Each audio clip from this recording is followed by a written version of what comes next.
des Bug Days, c'est la première année qui est un événement K-pop, manga, pop culture. Oui, je vais lécher le sol. Oh, attends. Dans le bon sens du terme. Tu dis ça comme ça, tu sais que ce sera évidemment extrapolé, démesuré, envoyé à toute la terre entière. Pardon, tu filmais? Bah oui, je suis en train de filmer. À ton avis, je fais quoi? C'est pour faire un vlog? C'est pas grave.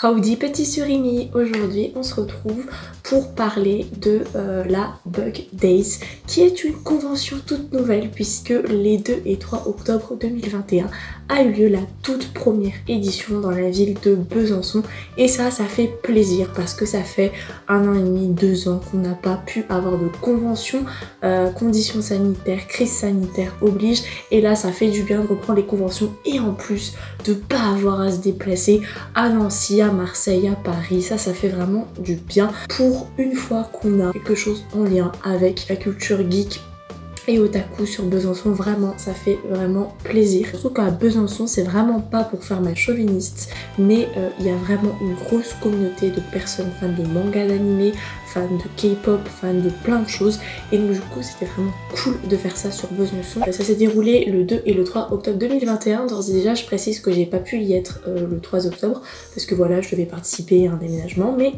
l'année prochaine si je peux faire les 2 jours je ferai les 2 jours parce que c'était vraiment super bien. Donc vraiment d'emblée tu sais déjà que j'ai adoré, que j'ai kiffé et que c'était génial. Samedi 2 octobre, donc c'était de 9h à 20h à peu près. Donc au niveau de l'entrée, moi j'ai payé tarif réduit parce que je suis étudiante et ma petite soeur elle est au lycée donc elle a eu tarif réduit, ce qui fait que c'était 7 € la place en tarif réduit et parce qu'on me les a aussi payés en ligne. On est arrivé pile poil pour 9h et au final on n'était pas en avance, on n'était pas en retard, tant mieux parce qu'en fait il y avait une file monstre et on était vers le quart de la file. Ils ont eu un problème de caisse qui fait qu'on a attendu jusqu'à 9h30 ou 40 avant de pouvoir rentrer mais du coup c'était cool, ça a permis de détailler les cosplays des gens etc. Et d'ailleurs franchement c'était cool parce qu'il y avait vraiment des gens qui étaient venus dans le thème. Bon, il y avait des cosplays de Boba Fett, des cosplays de Gojo Satoru, des cosplays de plein de choses. Il y avait même des mix, genre une nana elle était cosplayée en Naruto, elle avait une perruque de Nagisa de Assassination Classroom, donc franchement c'était vachement cool. Par contre petite déception de ma part, c'est que c'est une convention où il y a des fans d'anime. Pourquoi je me suis pas cosplayée? Parce que j'ai des t-shirts, j'ai des sweats, j'ai des éléments un peu de cosplay. Non, la fille elle arrive avec un polo rose et puis basta. Je sais pas ce qui m'est passé par la tête, je pense que je devais vraiment pas être réveillée puisque je me suis trimballée à la convention habillée comme quand je vais à l'école, le plus normalement du monde. Donc franchement je me suis un peu déçue quand je me suis dit attends, il y a tout le monde qui est cosplayé. Enfin tout le monde, c'est un grand mot, mais vraiment les gens avaient joué du jeu, il y avait plein de gens cosplayés, c'était trop bien. Et d'ailleurs il y avait de très beaux cosplays. Donc j'y suis allée avec ma petite soeur pour qui c'était sa toute première convention. Aujourd'hui c'est la première convention de ma petite soeur, voilà. Et la particularité de cette convention, c'est qu'elle n'est pas axée sur un thème, elle est axée sur plusieurs thèmes. La culture geek, il y avait des films, des séries, notamment par exemple tout ce qui est Star Wars, tout ce qui est Harry Potter, des livres, donc il y avait des auteurs de romans, de fantasy qui étaient là, il y avait des jeux médiévaux, et puis il y avait notamment de la K-pop, et aussi beaucoup de mangas et d'animés, et ça c'était vachement cool. On a fait 99% des animations qui étaient proposées, on a vraiment tout essoré. Dès qu'on était arrivé en moins de 10-15 minutes, on avait déjà fait un premier tour du stand pour un peu repérer. Ensuite on avait fait un deuxième tour lors duquel on a acheté mais plein de choses. Clairement, t'as dit quoi? Toi tu vas partir en achat. Oh, t'as vu ce que j'ai vu? Tu comprends pourquoi? Oh y'a pas Kugo. Quoi? Tout au fond. Tout au fond, bah le gros truc, oui. Le panel avant le E. Bah on ira voir. Oh, on ira voir de ouf. Il y aura un petit haul. Ensuite on a fait un troisième tour en attendant que les animations commencent et que une amie de ma mère nous rejoigne avec ses enfants parce qu'elle allait faire la convention et puis voilà. Parmi les stands que j'ai préférés, déjà il y avait Back in Game qui est un magasin où j'achète 99% de mes mangas d'occasion, certaines pop et d'autres petits goodies un petit peu geek sur Besançon qui étaient là-bas. Il y avait notamment de très beaux illustrateurs qui faisaient de très beaux dessins, de très beaux posters. Il y avait aussi des vendeurs, vous savez, des petits sacs qu'on peut parfois trouver sur AliExpress ou d'autres sites à l'effigie de manga, et à l'intérieur il y a des goodies en mode acrylique, posters, autocollants, etc. Il y avait plein de goodies. Également, il y avait plein de pins, il y avait des créateurs, il y avait une nana qui faisait des choses beaucoup trop belles avec des Pokéballs. Et dedans, elle faisait des univers avec les Pokémon où elle prenait des vieilles Game Boy, elle faisait une sorte d'environnement, forêt, etc. avec des Pokémon dessus, avec des créations. Et bon Dieu de bonsoir, ils ont ramené la moto de Daryl dans The Walking Dead. J'étais trop contente vraiment parce que Daryl c'est mon perso préf, j'ai même la pop où il est justement sur sa moto. Et là la voir, genre en gros, j'avais vraiment envie de monter dessus mais c'était pas possible sur un modèle d'expo, voilà. Il y avait aussi des coins spéciaux Harry Potter, d'ailleurs je regrette de pas avoir pris les chouchous parce que moi ma maison c'est Slytherin, Serpentard c'est les meilleurs, n'en déplaise à certains, même si là je suis un peu habillée en serre d'aigle en fait. Bon bref, voilà, et j'aurais voulu prendre Serre d'Aigle qui est la maison de ma petite sœur. En fait c'était de très beaux chouchous et comme vous le remarquez, je collectionne les chouchous autour des poignets. Et en fait c'était des chouchous aux couleurs des maisons avec autour des petits goodies Harry Potter en mode le vif d'or, des balais, etc. C'était vachement beau. J'aurais voulu prendre tellement plein de choses, mais l'argent quoi. Déjà en rentrant chez moi je me suis dit mais t'as craqué ton slip parce que j'avais pas prévu déjà d'aller à la Bug Days, même si je voyais tous les trucs autour et tout, mais je sais pas, je me suis dit j'aimerais trop y aller. Puis à ma mère la veille elle me fait mais vas-y vraiment, en plus tu voulais aller à la Japan, c'est pas sûr que t'as pu choper les billets. Parce qu'en fait comme il y a eu le confinement, tous ceux qui ont réservé en 2021 sont prioritaires pour la Japan de 2022. Donc elle m'a dit vas-y profite-en, puis ça fera plaisir à ta petite soeur, ça vous fera une sortie ensemble. Au niveau des animations, le 2 octobre du coup on avait le quiz Popsiders, alors on l'a eu plusieurs fois. Donc en fait c'était une personne qui d'ailleurs était vraiment très drôle, très dynamique, très sympa. C'était des quiz, donc je me rappelle plus exactement dans quelle heure c'était, mais le premier quiz c'était en emoji, il fallait retrouver quel film, quelle série, quel animé c'était. Alors en vrai j'ai pas plus participé que ça parce que j'étais fatiguée, bon en même temps 11h30 moi je suis pas réveillée. Quiz à base d'emoji, je suis plutôt forte parce que j'en fais tout le temps sur YouTube, genre j'adore regarder ces vidéos et tester mes connaissances. Cherchez pas, il n'y a plus de framboises, il n'y a plus de fraises, je les ai tous bouffées et certainement plus de... Voilà, déjà ils ont bien compris, ils lèvent la main et voilà. Mademoiselle qui est juste devant. Mais ça va faire un peu de cardio, tu vois. E.T. tout à fait, vous pouvez applaudir, c'est la bonne réponse. Et vers l'après-midi, c'était vers 16h45, il y avait un nouveau quiz où cette fois-ci c'était des génériques, notamment de séries d'années 80-90, donc il passait des génériques pendant 10 secondes et on devait trouver, voilà. Et il me semble que le 3 octobre, mais je n'y étais pas, il y avait un quiz sur les dessins animés, donc je suppose qu'il y avait des animés, des dessins animés d'enfance. J'aurais trop voulu y aller vraiment, mais j'ai pas pu, franchement. C'est pas pour faire des comparaisons dénigrées ou quoi, mais j'ai fait plusieurs conventions, notamment Japan Expo, Hero Festival, Animest, Ludinam, etc.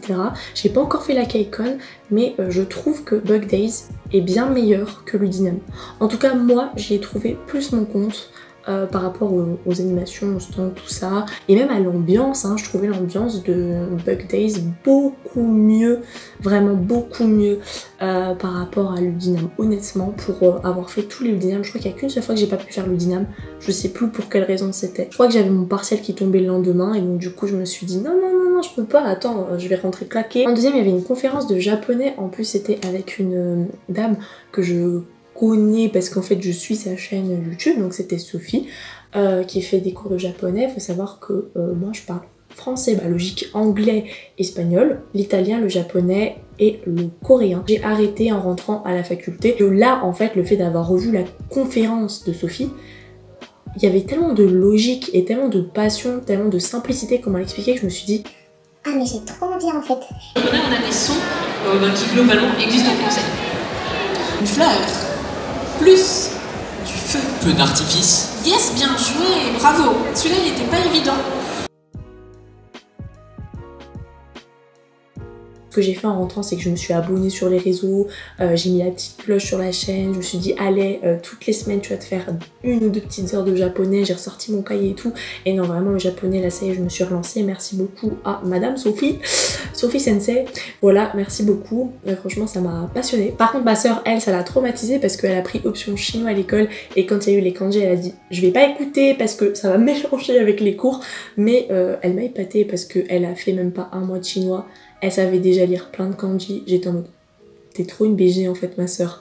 Ensuite il y a eu la FAQ des youtubeurs Not Serious, Le Tropper et Turbo Bistro. Bah franchement ça faisait longtemps que j'avais arrêté de regarder des youtubeurs, vraiment. Mais je me rappelle que je les suivais notamment Not Serious, vraiment à ses débuts et tout. Je n'ai plus le temps en fait de regarder. Et là en fait la FAQ, je me suis dit mais c'est trop cool de les voir en chair. Vraiment j'étais en mode fangirl, vraiment. Intérieurement j'étais en mode fangirl. Et je me suis dit mais oh. Et quand je suis rentrée le soir, mais je me suis refait un marathon et je me suis dit mais en fait vaut mieux ne pas être abonné à plein de monde et donc être abonné à peu de personnes, mais vraiment suivre à fond le contenu. Et clairement le contenu de ces 3 personnes c'est du super contenu. En plus ils ont teasé sur des contenus qui vont arriver, des nouveaux formats de vidéos et tout. Ils ont donné des petits conseils, ils étaient drôles, ils étaient humains aussi. Enfin ils étaient pas péteux parce que je peux vous assurer que j'ai rencontré des youtubeurs et des youtubeuses de différents domaines qui étaient mais alors là imbus de leur personne et qui m'ont choqué par rapport à l'image qui est renvoyée en vidéo. En plus c'était l'anniversaire de Turbo Bistro, du coup c'était vachement sympa, un moment où il y a eu un joyeux anniversaire et tout.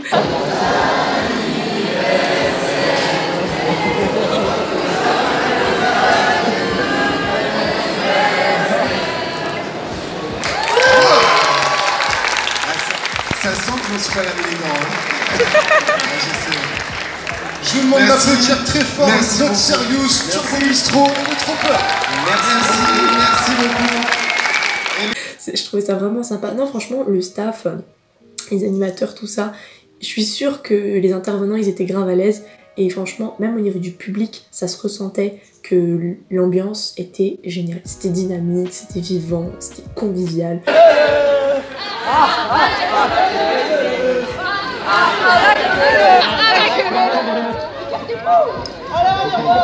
Franchement je fais pas de la promo pour faire de la promo, mais vraiment j'étais... Je sais pas si c'est le fait de pas avoir fait de convention pendant 2 ans, du coup j'étais surexcitée, ou si vraiment c'est parce qu'ils ont mis la barre haute, mais je trouve que pour une première édition c'était réussi. Il y avait le Crous de mon université qui était là-bas et tout, et j'ai échangé quelques messages avec eux, et franchement je serais passée leur faire un coucou en vrai, mais sur le moment j'avais pas capté qu'ils étaient là en fait. C'est après en revenant le soir et en voyant l'historique j'ai vu qu'ils étaient là.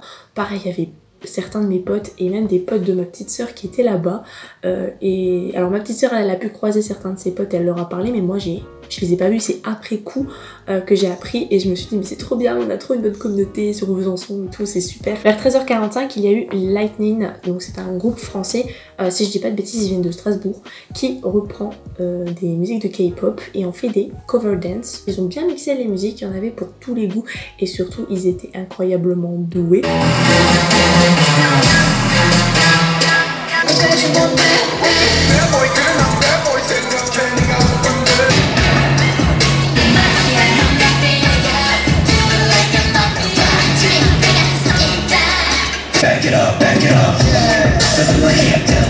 Moi perso, je les suivais pas sur les réseaux avant, Instagram tout ça. Par contre je les suivais sur YouTube parce que genre dès qu'ils ont une vidéo qui sort je la regarde et tout, je kiffe de ouf.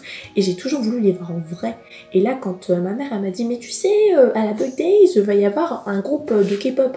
Alors non, ce n'était pas un groupe de K-pop, c'était un groupe de danse. Et je me suis dit mais attends, mais il y en a pas beaucoup en France, ça se pourrait que ce soit eux. Et je suis allée chercher, j'étais en mode non mais c'est sûr que j'y vais, c'est obligé. Alors moi je suis un peu plus animée et ma soeur un peu plus K-pop, mais alors eux je les stan vraiment beaucoup. Et donc du coup quand j'ai su qu'ils étaient là et qu'ils allaient se produire, mais j'étais incroyablement folle, j'étais surexcitée et franchement c'était génial. Donc voilà, les danses étaient magnifiques, il n'y avait pas un danseur ou une danseuse qui n'était pas douée. Moi mes danseurs préférés c'était clairement Yvonne et Tristan. Je me rappelle plus leur nom de scène, j'ai vraiment du mal déjà avec les noms. Franchement si j'ai retenu leur vrai prénom, c'est vraiment que je suis fan. Alias Steve, Xavier alias Za, Asna alias Asnouine, Pauline alias Coco. Alix alias Dolly. Joséphine alias Lisette ou Jojo Compote. Nourdana alias Noura. Alex alias Alex Beach. Et Tristan alias Tristan. Et moi alias Y Yvonne. Alias Volume. Mais vraiment, pour moi, c'était les deux meilleurs. Mais ils étaient tous excellents. Enfin, moi, je pourrais jamais, j'aimerais trop pouvoir faire ça, mais je ne pourrais pas. Vraiment, c'est du talent, c'est du travail, c'est de la passion, c'est un cocktail de plein de choses. Et franchement, c'était génial. Et ils ont réussi à transmettre ça sur scène. Même l'amie de ma mère, qui n'est pas fan de K-pop, elle n'y connaît mais alors rien. Elle les a vus, elle a dit... Ils m'ont vendu le truc, genre limite, je vais m'intéresser au genre de la musique, aller en écouter et tout, tellement c'est trop cool. Alors ma soeur, elle à côté, elle était complètement folle, parce qu'elle les connaissait pas, mais ma soeur, elle est fan de K-pop, et du coup, mais quand elle les a vus, c'était un môme de 2 ans devant une sucette, avec des yeux, des cœurs dans les yeux. Ensuite, à 14h30, il y a eu la FAQ de Sean Biggerstaff. Je sais pas comment ça se prononce, je suis désolée. Mon résumé, c'est Olivier Dubois. Enfin, il a joué Olivier Dubois dans Harry Potter. Et ça m'a fait rire parce que quand ils ont fait la photo de promotion pour la convention, c'était donc lui en habit à l'époque, quoi, quand il était encore tout jeune. Et quand il arrivait et tout, j'ai rigolé parce que je me suis dit, ah, il a le même regard et tout, c'est trop drôle. Logique, c'est la même personne, mais avec quelques années de plus. Mais je trouvais ça trop drôle en fait quand il est arrivé. Et au début, je pensais que ça allait avoir du mal à démarrer. Parce qu'il y avait genre personne qui posait des questions, donc du coup il y avait la traductrice qui faisait, qui d'ailleurs au passage avait une voix trop mignonne, je trouvais qu'elle avait une voix trop mignonne, et bref elle faisait les traductions des questions-réponses et elle posait des questions parce que au début il y avait personne qui en posait, puis après je sais pas, l'atmosphère s'est un peu détendue etc, et surtout lui il nous a mis en confiance, en vrai il était très comment dire, déjà classe, je suppose que c'est la classe anglaise, mais aussi il était très, comment dire, il détend en fait, c'est pas il te stresse, tu vois ce que je veux dire, et il était très convivial etc, il a raconté des petites anecdotes, comment il a ressenti le tournage etc, un moment où on a rigolé et tout, franchement c'était génial. Question bizarre. Bah non mais c'est des questions de fans d'Harry Potter forcément. Quels sont vos projets? What are your projects for today? For now, anyways. C'est la question que je me posais. The last series of a thing called Jenny that I did, which is a Doctor Who spin-off, an audio drama series. My first scene where I showed Harry how to use all the different British equipment. Hogwarts house are you in? Gryffindor. Gryffindor. Obviously. Who else Bah oui. would it be? Le petit regret c'est que j'ai pas pu aller à la séance de photo / autographe. J'aurais trop voulu la faire, mais j'ai pas pu parce que juste après il y a eu le défi de cosplay et je voulais trop voir le défi de cosplay. Alors par contre, j'ai pas compris pourquoi il y avait que 4 personnes. J'étais en train de me dire, mais c'est un concours, pourquoi il y a pas plus de gens qui sont présentés? Et donc apparemment il y a eu 4 gens le 2 octobre et 4 gens le 3 octobre. Toujours est-il que les cosplayers, parce qu'il me semble qu'il y en avait plusieurs pour qui c'était leur première scène, mais ils ont géré, j'ai eu du mal à choisir entre la démon, la nana au tout début qui faisait médiéval fantasy un peu en mode Horizon Zero Dawn, mais il me semble que c'était elle qui avait gagné. J'ai adoré les 2 filles qui ont fait Alice X Asuna, et à la fin elles ont fait le check en mode Eugeo et Kirito. Ma sœur et moi on était en mode elles l'ont fait. Oh trop bien. Oh la référence, on était comme ça. Et puis il y avait aussi la Elsa version japonaise. Je ne m'attendais pas à la chanson, franchement c'était très beau.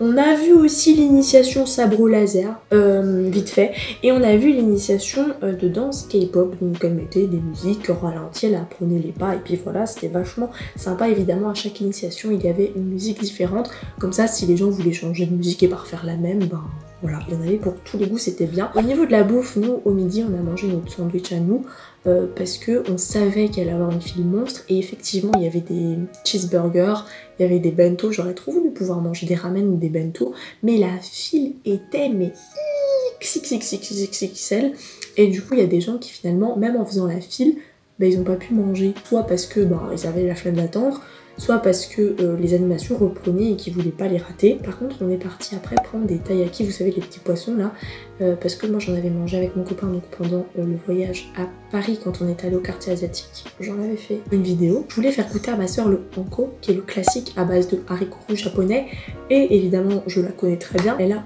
adoré. Rouge c'est le vrai, c'est le hanko. Alors c'est trop bon hein, c'est la vie. Elle en a bouffé 2 et elle a pris un bubble tea. Moi j'ai pas pris le bubble tea parce qu'en vrai j'aime pas trop ça. Elle a goûté et elle a adoré aussi. Je crois que c'est tout, j'ai un peu tout dit en vrai. Voilà, cette vidéo est à présent terminée, j'espère qu'elle t'aura plu. Et bien moi vraiment j'ai été très conquise par cette convention, j'espère qu'elle sera là l'année prochaine. Et voilà, j'ai plus d'autres trucs à ajouter, je pense que ça a été suffisamment long. Sur ce, passe une bonne journée, passe une bonne soirée, ciao. どうせそんなと